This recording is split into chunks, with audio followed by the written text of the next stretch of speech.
All right, we're going to get into Q&A. All right, I'm going to go with the first question I received. It says, Genesis chapter 10, verse 25. Let's get that. It says, was the land mass divided or the people divided? All right, so let's get into that. Genesis chapter 10, verse 25. Come on. And unto Eber were born 2 sons. The name of one was Peleg, for in his days was the earth divided. Was the earth what? Was the earth divided. It says, was the earth divided? Now, the question was the land mass divided or the people divided? All right, let's jump up in the verse. Let's start at verse 8. Actually, we're going to answer both questions because the second question says, Nimrod was a mighty hunter. What does this mean? Okay, so we're going to answer both of these questions at the same time. Start at verse 8. Genesis chapter 10, verse 8. Come on. And Cush begot Nimrod.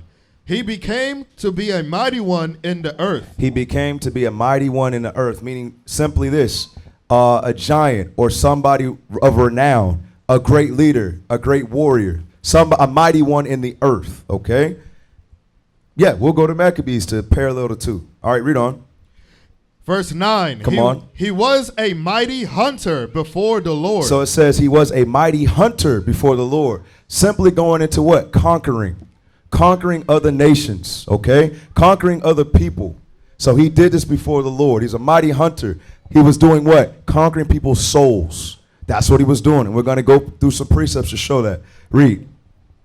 He was a mighty hunter before the Lord. Come on. Wherefore it is said, even as Nimrod, the mighty hunter before the Lord. Read. And the beginning of his kingdom was Babel. Now it says the beginning of his kingdom was what? Was Babel. All right, let's go to Genesis 11 and start at verse 1. We'll read down a little bit. Genesis chapter 11, verse 1. Come on. And the whole earth was of one language. It says the whole earth the whole earth was of one language. So at this time was the earth divided? All right, so at this time was the earth divided? No, it was not divided yet. Read. And the whole earth was of one language. Come on. And of one speech. Read. And it came to pass, as they journeyed from the east, that they found a plain in the land of Shinar. Come on. And they dwelt there. Read. And they said one to another. So all of these other nations said to one another. Remember, this was all the nations that came out of Ham, Shem, and Japheth. All right. Remember, Genesis 10, it goes into the lineages. Okay. So this was all of them. Read. And they said one to another, go to, let us make brick and burn them thoroughly. And do what? Burn them thoroughly. Come on. And they had brick for stone and slime that had they for mortar. Uh-huh. And they said, go to, let us build us a city and a tower. All right, so all of them came together and said, let's build a city and a tower. Read. Whose top may reach unto heaven. Why do you think they wanted the tower to reach to heaven? They was trying to make themselves gods. Right. They were trying to overthrow God. That's what they were trying to do. They're trying to come together in one agreement to overthrow God. Read on. And let us make us a name, lest we be scattered abroad upon the face of the whole earth. Come on. And the Lord came down to see the city and the tower, which the children of men builded. Uh-huh. And the Lord said, behold, the people is one. The people is one? The people is one. The people is one. Meaning what? This is before they were what? Divided. Before they were divided. Genesis chapter 11, verse 6. Come on. And the Lord said, behold, the people is one, and they have all one language. Uh-huh. And this they begin to do. And now nothing will be restrained from them, which they have imagined to do. You know, that's crazy. It's crazy. We actually, now we have our nationality, right? And we actually have the Bible, right? We actually have God's laws. But these wicked heathens understood the power of unity. And we still struggling with that thing. That's heavy right there. You guys think about it. They didn't even have God's laws. But they came together and said, hey, if we do this, even God said nothing will stop them because they're all on the same mind, same mindset, same spirit. We didn't read Ephesians 4 and 3, did we? No. So let's read it now. Ephesians chapter 4, verse 3. All right. Endeavoring to keep the unity of the Spirit in the bond of peace. Endeavoring to keep the spirit of what? Keep the spirit of unity. Unity. Is that it? No, excuse me. Endeavoring to keep the unity of the Spirit in the bond of peace. In the bond of peace. Who knows what it means to endeavor? Let me hear Brother Aaron.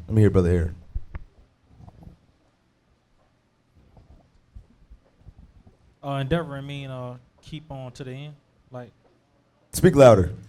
meaning continuing to the end, like What else? be persistent. Be persistent. I like that one. Hey, check this out. So Paul was writing that to which people? Israelites. Why do you think Paul had to write that to Israelites? Because all we know is to be crabs in a barrel. All we know is to be stiff-necked, hard-headed, rebellious, backbiters, false accusers. So he said, you have to endeavor, meaning what? You got to fight those wicked spirits off of you so we can stay in the spirit of unity and in the bond of peace. Although the scripture is right there to tell us that, do we still struggle with it? We do. So whenever you, for example, if you ever have a spirit, let's just say you're right. Let's just say you're right, but the way you're going about it can spark up strife. Pump the brakes. There's always a better way to handle it. That's what I tell brothers all the time. Bro, you might be right, but the way you handle it is totally wrong, bro. But now you're causing, not only was there already a problem, you may have been right, but now you don't cause another problem because of the way you handled it. You understand that? That's why we got to have wisdom. What is wisdom? Who has a precept? Hezekiah. Sirach 19 and 20. Sirach 19:20. Read that real quick. We come right back. I just want to make a quick point. The book of Sirach, chapter 19, verse 20. Come on. The fear of the Lord is all wisdom. Read. And in all wisdom is the performance of the law. Meaning what? When you are presented with certain scenarios, you could understand, I'm right, but if I take it like this, it's going to turn bad on me. You understand that? They don't understand. There's no way you understand. Because these situations keep coming, and I ask, do you understand? I hear crickets. Don't say you understand just because I'm asking you. Who really understands that? Let's show hands. So just because you feel a certain way, right? Say you're mad, say you're angry, and you've been treated unfairly. Does that give you leeway to start yapping at the mouth? No, sir. Would that be using wisdom? No, sir. No, it wouldn't. Because now, guess what? You may have been right, but now you're what? Wrong. Now you're wrong. So all your argument, it falls to the wayside. I hope your brothers and sisters understand that. I hope you both understand it. Let's go back. All right? Genesis 11 and 6. The book of Genesis, chapter 11, verse 6. Come on. And the Lord said, behold, the people is one. Read. And they have all one language. Come on. And this they begin to do. And now nothing will be restrained from them. Read. Which they have imagined to do. Read on. Go to, let us go down and there confound their language. It says, let us go down and there confound their language. Meaning what? They now became what? Divided. Read. That they may not understand one another's speech. Come on. So the Lord scattered them abroad from thence upon the face of all the earth, and they left off to build the city. Read. Therefore is the name of it called Babel. Come on. Because the Lord did there confound the language of all the earth. Read. And from thence did the Lord scatter them abroad upon the face of all the earth. Right. Excuse me. So that's going into the dividing of the nation, certain lands. We went over that in a Bible study not too long ago. When you read Chronicles, you'll see that the sons of Japheth, Gomer, Magog, they resided in Europe. All right. And you see the sons of Canaan, they resided in Ham. That's Africa is the land of Ham. Sorry, the sons of Ham resided in Africa. Excuse me for the confusion. But yes, so on and so on. That's what it's going into. Now, we're going to deal with the hunter. Let's go to the Maccabees. First Maccabees real quick. It said was a mighty hunter What does that mean? All right. Hunter of souls. Okay. So let's get an understanding on what that's talking about. Let's go to 1 Maccabees chapter 1. And we'll start at 41. 41. The book of 1 Maccabees, chapter 1, verse 41. Come on. Moreover, King Antiochus wrote to his whole kingdom that all should be one people. So this is during the time of the what, brothers? Of what time? The Greeks. The Greeks. All right. Read. And every one should leave his laws. So all the heathen agreed according to the commandment of the king. All right. Who could break that part down right there? Verse 42. Read it again for him. Who could break this down? 1 Maccabees chapter 1 verse 42. Come on. And every one should leave his laws. So all the heathen agreed according to the commandment of the king. It's going back into what we just read. All the heathens coming together on one accord. We just read in Genesis. There you go. There you go. That same spirit. That's another class. But that same spirit is on the earth today. Trying to join all nations together. That is not in the Bible. Okay? The only time it's in the Bible is under a negative connotation or something evil's in the mix. How do we? Oh, yeah. Perfect. Read verse 9. Read verse 7 through 9.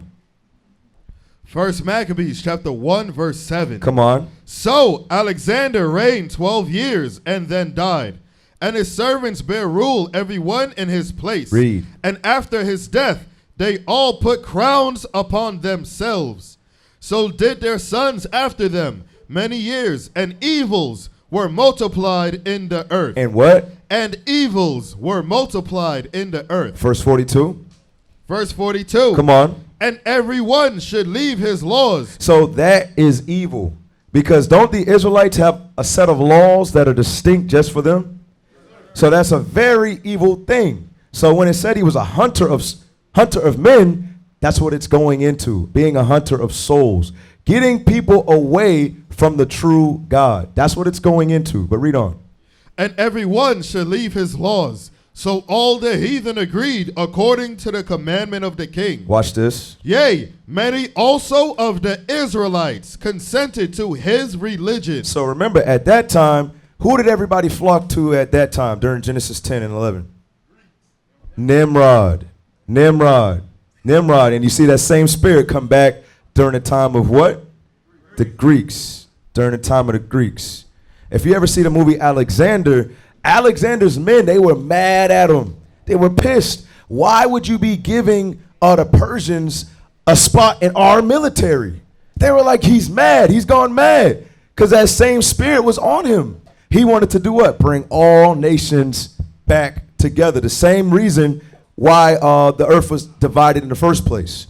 And the same reason why when you read in Psalms 83, all nations are against who? Are against Israelites. You see the same thing happening in over and over again. In Neo-Babylon under Nimrod, during the Greek captivity under Alexander and Antiochus Epiphanes, and all of those wicked roots. And you see it where? Today. In America, the great melting pot. Okay, but we're going to read down. I want to touch something in this verse, in this passage. Read on. Verse 43. Come on. Yea, many also of the Israelites consented to his religion. Read. And sacrificed unto idols, and profaned the Sabbath. Read. For the king has sent letters by messengers unto Jerusalem and the cities of Judah, that they should follow the strange laws of the land. Come on. And forbid burnt offerings and sacrifice, and drink offerings in the temple, and that they should profane the Sabbaths and festival days. To do what? To follow this Hellenistic idea. What does Hellenism mean? Hellenization or Hellenization is the historical spread of ancient Greek culture. How did they do it? By making everybody leave their laws. Okay, read. Religion and, to a lesser extent, language over foreign peoples conquered by Greeks or brought into their sphere of influence. Now, it was heavy. It said two things. It said religion, and then it said conquered. Okay? Who are we paralleling this to? To Nimrod. To Nimrod. It means it said he was a hunter of men, right? That's what the Greeks did. They made everybody consent to their religion. You understand that, right? I don't think they understand it. Who does not understand? Be honest. Okay, they understand. All right, so let's drop that. Let's go back to the scripture. Where we leave off at? 40, let's do 46. First Maccabees chapter 1 verse 46. Come on. And pollute the sanctuary and holy people. Read. Set up altars and groves and chapels of idols and sacrifice swine's flesh and unclean beasts. So what do we see? We see the Israelites doing what? You can say it, call it out. The Israelites begin to do what? Speak up. Break the laws of God to do what? Follow the Greek customs, to follow the Hellenistic idea of the Greeks. Okay, they were what? They were now conquered. They've been hunted. Now, instead of following the spirit, now they're following man. All right, read on. Verse 48, that they should also leave their children uncircumcised. Come on. And make their souls abominable with all manner of uncleanness and profanation. Profanation, going into anything profane. To the end, read. To the end, they might forget the law. They might do what? Forget the law. Come on. And change all the ordinances. So you got to remember what happened before Nimrod came on the scene. What main event on the earth happened years prior to that? Jasher. The flood happened. The flood happened. Think about it, brothers. When Noah and his 3 sons and their wives were saved, you don't think Noah went over that and his kids went over that with them? You understand? You got to think about it. People, they knew about it, but what happened? Through Nimrod's kingdom, they what? They forgot about it. I hope y'all understanding that. All right, let's read it again. Verse 49. To the end, they might forget the law. Come on. And change all the ordinances. So that's what they did to our people. That's why our people, when you tell them they Israelite, they're like, well, hell, I ain't no Israelite. Same thing that was happening. That's why when you go to the New Testament, when you read the Greeks, that's what it's talking about. It's talking about our people living under that Hellenistic idea or that culture to the point where, hey, I forgot all of my laws. So now, what are you talking about? What do you mean? There's nothing wrong with this Greek. No, we're the same person. No, we're not. We have different laws, but you've been Hellenized. Same thing with America. How dare you talk about this proud American? America don't care nothing about you. You understand? That's the game. We've been bamboozled all over again. Okay? Read on. Verse 50. Read. And whosoever would not do according to the commandment of the king. So here's the key. If you didn't want to listen to Greece, read. He said he should die. He should what? He should die. That's what Nimrod was doing. They didn't have no choice. They didn't have no choice. He was a mighty one on the earth. Alexander was a mighty one on the earth. To this day, when you read the history, when you watch the movies, hey, Greece, nobody was messing with Greece. I hope y'all understand that in the history. Nobody was messing with Greece. They had dominion over everybody. Same thing with Nimrod. Same thing with who today? There you go. Same thing. All right, I pray that answers your question. Now they will see the true men of God. We are not black men, we are the Israelites.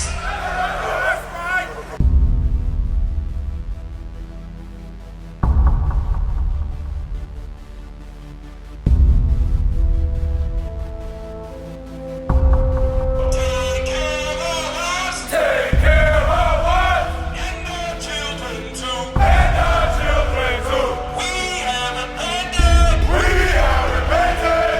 How about you? How about you? People want to know who's the king. O nation of Israel, it's time to return to the Father. O nation of Israel, it's time to return to the Father. Now why they trying to make it so hard to serve God? And why when I say that I'm a Jew it sound odd? For years I've been walking around saying that I'm a black man. I ain't saying that no more, it sounds wrong, man. This is Bishop Nathaniel of Israel United in Christ. Please subscribe to our YouTube channels. Stay up to date with our latest events, music, and classroom lessons.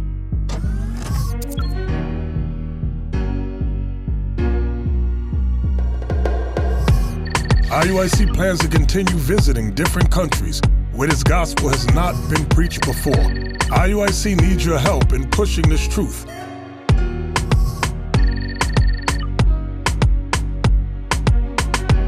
So join us. Subscribe to our Instagram, Facebook, Twitter, and podcasts, and stay up to date with us.